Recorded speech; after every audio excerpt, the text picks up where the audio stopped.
Halo semuanya, kembali lagi bersama dengan saya di channel Nasrani Indonesia. Kita terus membahas tentang agama, sains, dan juga sejarah. Terimalah damai sejahtera dari saya. Shalom Aleihim. Assalamualaikum. Assalamualaikum. Nah, topik yang saya akan share pada kesempatan ini berseri, ya.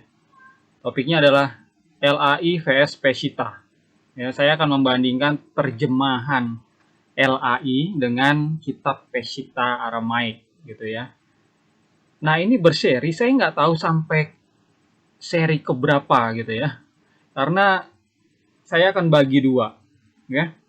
Yang pertama perbandingan secara global umum ya. Terjemahan LAI, terjemahan baru vs Peshitta ya. Secara umum itu seperti apa? Ini saya akan share di video ini ya. Nah, video-video berikutnya ya, itu perbandingan ayat demi ayat penting saja ya antara terjemahan baru LAI dengan Peshitta. Nah, Peshitta di sini juga tentunya saya sudah terjemahkan ke dalam bahasa Indonesia. Jadi ini akan mulai dengan part 2, part 3, part 4, part 5 dan seterusnya ya. Saya juga tidak mau panjang lebar ya di dalam setiap video saya ya, durasinya itu pasti di bawah 1 jam. Kalau bisa memungkinkan di bawah setengah jam gitu. Dan saya sendiri belum selesai menerjemahkan kitab Peshitta Aramaik Inggris ini ke dalam bahasa Indonesia. Jadi memang itu akan kami lakukan secara bertahap ya. Oke, sekarang masuk ke dalam perbandingan secara umum dulu ya. Antara terjemahan baru LAI dan Peshitta itu seperti apa. Nah, yang pertama bahasa. Tentunya kalau LAI itu memakai bahasa Indonesia. Cuma yang perlu saya tekankan adalah bahasa Indonesianya LAI itu tidak sesuai tata bahasa Indonesia ya. Dan juga tidak merujuk kepada Kamus Besar Bahasa Indonesia. Jadi ini sangat berbeda sekali pada saat saya melakukan proses penerjemahan Peshitta Inggris ke Indonesia. Ya, saya pedomannya adalah pada saat melakukan penerjemahan tentunya tata bahasa yang baik dan benar yang sudah dirangkum oleh pemerintah kita. Bahasa Indonesia itu adalah bahasa persatuan ya. Sehingga saya ingin para pembacanya tuh begitu membaca ayat terjemahan dari terjemahan saya, mereka punya satu pengertian saja gitu. Terus Peshitta ya kalau dibandingkan ya, Peshitta ini tentunya berbahasa Aramaik dan karena bahasa itu berevolusi ya, bahasa Aramaik itu punya turunannya yaitu Syriac sekarang gitu. Jadi kalau diperhatikan ya, aksaranya itu juga mengalami perubahan. Sekarang aksara Syriac itu berbagai macam ya bentuknya. Jadi intinya adalah secara bahasa ini berbeda ya. Satu bahasa Indonesia, Peshitta itu berbahasa Aramaik. Baik, sumbernya ya. LAI itu kan terbagi dua ya, Perjanjian Lama dan Perjanjian Baru. Kalau Perjanjian Lama itu dari naskah Masoretik buatan Yahudi, kaum Masoret di abad 10 gitu ya. Nah, mulai dipakainya Masoretik ini sebenarnya dilakukan oleh Imam Martin Luther ya, ex imam dari Roma Katolik. Beliau itu menerjemahkan Masoretic text ini ke dalam bahasa Jerman gitu ya. Jadi pakainya PL Masoretic text Yahudi, lalu naskah-naskah TB-nya diambil dari kodeks-kodeks Yunani. Nah, setelah selesai ini yang Jerman ini, umat Protestan, teman-temannya Martin Luther itu mengikuti hal yang sama. Jadi memakai referensi acuan perjanjian lamanya itu selalu Masoretik ya. Nah, karena Masoretik ini muncul di abad 10, tentunya jemaat awal tidak pernah pakai ini gitu ya. Ini berbeda. Nah, Peshitta ya, perjanjian lamanya itu adalah terjemahan dari naskah kitab suci yang ada di abad 1 ya. Nah, naskah-naskah itu mayoritas itu berbahasa Ibrani, sebagian kecil berbahasa Aramaik. Nah, lalu diterjemahkanlah ke dalam bahasa Aramaik semua. Kenapa? Karena di abad 1 ya, umat Yahudi, baik itu yang tidak percaya Yesus maupun yang percaya, itu tidak bisa berbahasa Ibrani lagi dengan baik kecuali para rabinya gitu. Jadi ini mesti diterjemahkan ke dalam bahasa Aramaik ya, bahasa Yahudi sehari-hari gitu. Ada perbedaan ya, Peshitta Tanakh ini dengan Targum. Kalau Targum itu dipakai oleh Yahudi yang nggak percaya Yesus, kalau Peshitta Tanakh ini dipakai oleh Yahudi yang percaya Yesus itu adalah Mesias gitu. Nah, kalau PB-nya, sorry, saya tambahkan lagi. Kalau Peshittanya ini selesai di abad 2 Masehi ya. Nah, kalau PB-nya ini diyakini langsung diterima dari tangan para rasul ya. Jadi memang ada kitab Aramaik ya, dan ada kitab Yunani. Nah, kalau tanya kepada jemaat Church of the East yang membuat Peshitta ini ya, kitab Aramaik ini, jemaat ini meyakini kalau sebenarnya para rasul awal itu menulis kitab PB itu di dalam bahasa Aramaik gitu. Setelah itu baru diterjemahkan ke dalam bahasa Yunani. Nah, ada video saya yang lain ya, yang membahas tentang ini. Ini juga saya akan lakukan secara bertahap ya. Ada video saya tentang kitab Matius, lalu kitab Markus ya, lalu Perjanjian Baru ditulis awal dalam bahasa Aramaik menurut bapak-bapak gereja. Jadi sudah ada 3 video tentang hal ini. Saudara-saudara bisa cari di channel Nasrani saya, di dalam daftarnya itu akan ditemukan. Oke, jadi itu ya perbedaannya. Yang kedua, perbedaan yang ketiga adalah berdirinya lembaga. Kalau LAI baru berdiri tahun 1954, tepatnya 9 Februari 1954. Jadi setelah Indonesia merdeka 1945. Nah, pada saat itu kan belum ada keseragaman ya, belum ada memang kitab bahasa Indonesia Perjanjian Lama, Perjanjian Baru dalam satu paket, itu belum ada gitu. Jadi orang-orang yang didorong sama Tuhan bersyukur kalau LAI ada ya. Makanya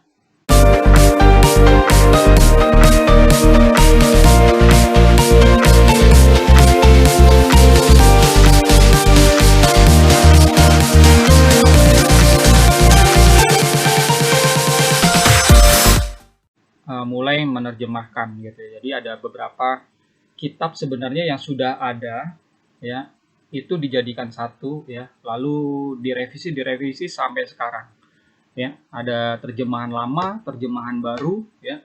Lalu LAI juga sudah lama ya memulai untuk menerjemahkan ke bahasa-bahasa daerah gitu ya. Jadi memang berkaryanya itu dimulai 1954. Nah, sementara Peshitta ya, itu kan milik Church of the East. Nah, Church of the East itu sudah ada sejak abad 1 ya. Pada saat Yesus mengutus 12 dan 70 muridnya ya. Salah satu murid 12 itu adalah Rasul Thomas ya. Salah satu murid dari 70 itu namanya Rasul Tadeus. Nah, ini secara tradisi dianggap sebagai saudara kembar gitu ya. Nah, si Rasul Thomas ini pergi ke Kerala, India. Si Tadeus diutus Thomas ke Mesopotamia. Kedua-duanya ini mengajar ya, menyampaikan Injil itu kepada masyarakat Yahudi di kedua tempat ini, yang lalu akhirnya berkembang ya. Nah, akhirnya jadilah Church of the East, atau nama lainnya Gereja Asiria atau Gereja Syria Timur ya, atau juga dijuluki dengan Gereja Nestorian gitu. Nah, jadi setelah mereka tentunya ada uskup berikutnya yang ditabiskan, lalu ada uskup berikutnya gitu ya. Nah, di abad 2, abad 3, abad 4 itu mereka mengalami penganiayaan khususnya di Mesopotamia. Tapi di abad kelima ya, 409 itu kekaisaran memberikan kebebasan kepada umat Kristen.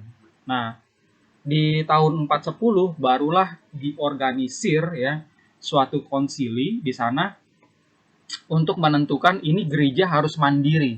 Tidak boleh lagi terikat atau traveling gitu ya ke daerah lain ya, bersekutu dengan gereja yang ada di bawah pemerintahan Romawi. Nah, kalau traveling seperti itu kan pulang pergi itu dianggap nanti sebagai mata-mata. Jadi ini harus berdiri mandiri.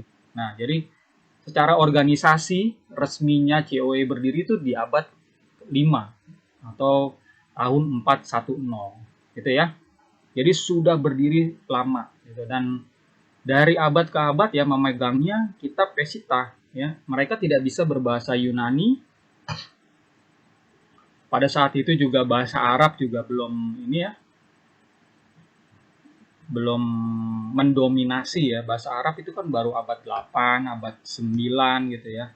Nah, sebelumnya nih mereka di Mesopotamia itu daerah Irak ya. Itu mereka berbahasa Aramaik. Ya, kitabnya bahasa Aramaik, liturginya bahasa Aramaik, sehari-hari bahasa Aramaik ya.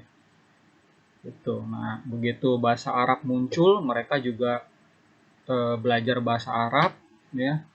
Liturgi juga mereka bisa berbahasa Arab gitu. Oke, itu berdirinya lembaga. Poin yang keempat sekarang masuk ya, penggunanya. LAI tentunya ya di hasil terjemahan mereka itu dipakai oleh umat Kristen yang berbahasa Indonesia pada umumnya ya, di mana saja ya, ada di Nusantara atau di luar negeri ya, mereka biasanya itu pakai LAI ini. Saya dengar-dengar juga di Malaysia juga ada banyak yang menggunakannya.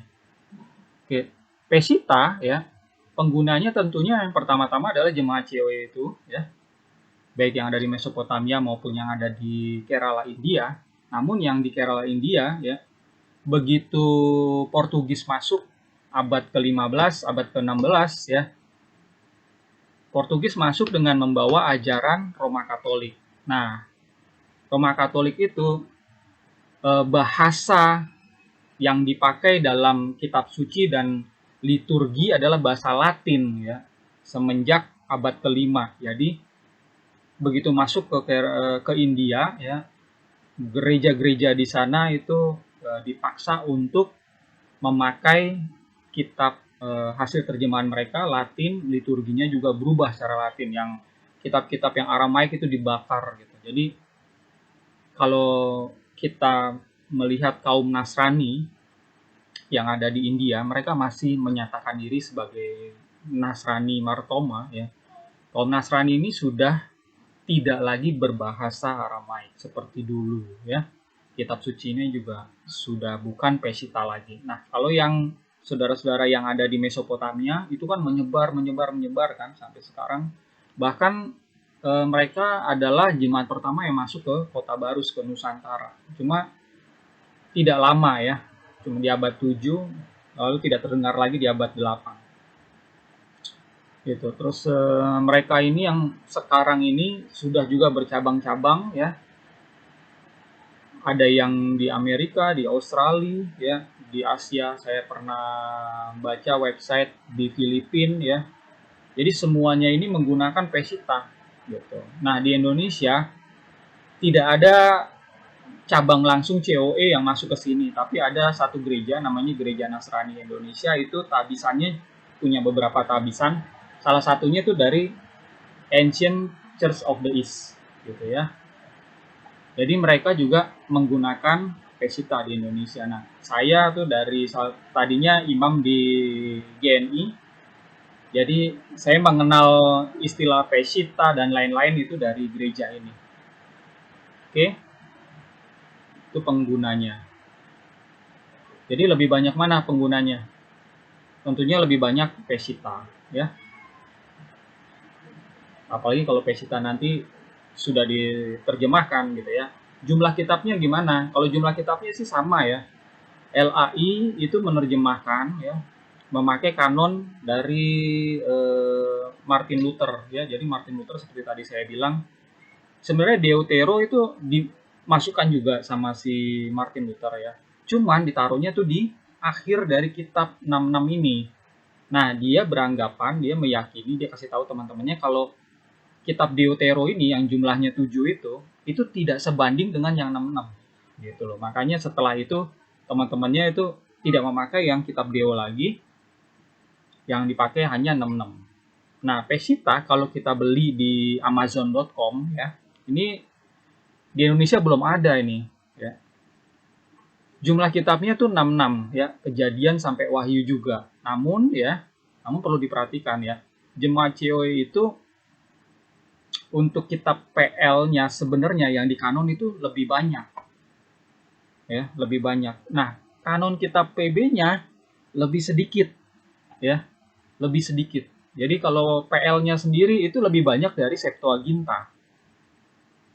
Tapi PB-nya yang di kanon itu lebih sedikit. Kenapa? Karena 5 kitab terakhir ya, kitab Wahyu, Yudas, terus 2 Petrus, 2-3 Yohanes ya, itu sampai kepada jemaat ini itu beberapa abad setelah mereka ini sudah terorganisir gitu dengan baik gitu. Barulah 5 kitab ini tuh muncul ya ke jemaat mereka, dan mereka itu begitu nerima seperti kitab Wahyu ya, mereka baru terima di abad 7. Nah, begitu terima itunya apa yang mereka terima naskahnya tuh naskah terjemahan Yunani. Jadi mereka sama sekali nggak bisa baca ya. Namun demikian mereka masukkan itu ke dalam terjemahan mereka. Ya, mereka terjemahkan lagi ke dalam bahasa Aramaik apa yang mereka terima ya. Terus begitu diterjemahkan ke Inggris, ke bahasa-bahasa yang lain, itu masuk di situ. Jadi 66 kitab ini juga ada di dalam Pesita gitu. Semoga kedepannya ya kitab PL-nya yang kitab-kitab lain itu yang belum sempat dipublikasikan ke umum itu akan segera dipublikasikan gitu. Kalau kita lihat di toko-toko buku online itu belum tersedia ya, di website juga saya cari juga belum tersedia gitu. Hanya ada penjelasan aja nama-nama kitabnya gitu yang lebih banyak dari kitab LAI. Perlu diketahui sama teman-teman kalau gereja awal itu memang memiliki kitab yang jauh lebih banyak dari 66 ya. Seperti Katolik sendiri kan punya 73 ya, ditambah Deutero yang jumlahnya 7 gitu ya. 66 ditambah 7 jadi 73 gitu. Nah, kitab gereja-gereja yang lain memiliki variasi juga ya. Gereja Ortodok Ethiopia itu juga konon lebih banyak ya, mungkin 90-an. Sampai kitab Henok di dalam bahasa Ethiopia itu juga mereka kanon gitu. Jadi saya dengar-dengar itu yang paling banyak mengkanon Alkitab. Nah, ketidakseragaman ini memang hal yang biasa karena apa? Setiap gembala, setiap uskup, kepala gereja itu memiliki otoritas untuk menentukan ini kitab masuknya kemana, ke kanon atau ke apokrifa gitu ya. Nah, kalau teman-teman perhatikan, kalau gereja-gereja rasuli itu, gereja-gereja kuno, itu mereka punya kanon dan punya kitab apokrifa. Nah, sementara Protestan dan gereja-gereja modern yang lain hanya memiliki 66 saja. Yang lainnya itu tidak ada gitu, ya, tidak dianggap, ya, tidak ada seleksi kitab apokrifa di dalam gereja-gereja modern. Ya, intinya hanya memakai 66 dan 66 ini dianggap cukup. It's okay, gitu. Saya cuma share aja perbedaannya itu seperti apa. Oke.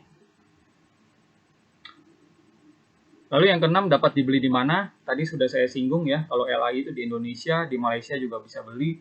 Kalau Pesita itu sekarang ini di Amazon.com. Kalau saudara-saudara mau beli, berapa tahun yang lalu masih bisa, tapi kalau sekarang saya nggak tahu kenapa, mungkin karena kondisi epidemi COVID ini ya, jadi saya mau beli buku-buku dari Amazon itu terkendala dalam pengiriman. Di situ ditulis tidak bisa dikirim ke Indonesia. Saya juga bingung gitu ya. Jadi terus terang saya sendiri untuk belajar kitab uh, Peshitta Aramaic ini, saya mengambilnya tuh dari beberapa website yang saya bisa dapatkan gitu ya. Rekan-rekan juga bisa dapatkan. Kalau rekan-rekan nonton video saya yang lain ya, di situ bagaimana cara mempelajari PB Aramaic bagi pemula. Nah, ada part 1 sama part 2. Nah, itu saudara bisa pelajari. Saya di sana itu menunjukkan website-website mana aja dan isinya itu apa aja di dalamnya sehingga kita bisa mengambil manfaatnya untuk belajar PB Aramaic ini. Oke. Lalu yang ketujuh, ini harusnya ketujuh ini bukan kelima ya. Ketujuh ya.